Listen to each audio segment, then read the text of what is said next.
নমস্কাৰ বন্ধু বান্ধৱীসকল, আজিৰ এই ভিডিঅ'টোৰ জৰিয়তে জানিব পাৰিম অতি সুন্দৰ আৰু গুৰুত্বপূৰ্ণ ৰাষ্ট্ৰীয় উদ্যান চিকনা জালাও ৰাষ্ট্ৰীয় উদ্যানৰ বিষয়ে।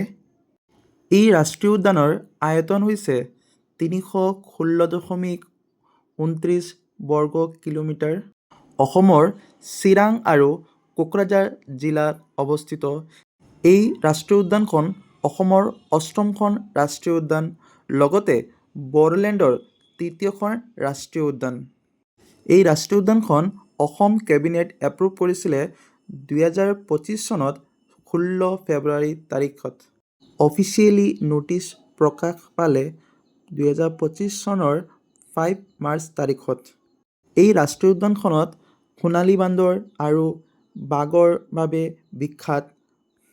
এই ৰাষ্ট্ৰীয় উদ্যানৰ মাজেৰে বৈ গৈছে প্ৰধান নদীসমূহ হ'ল সৰলভাঙা, লাওপানী, ধলপানী, চম্পাৱতী আদি।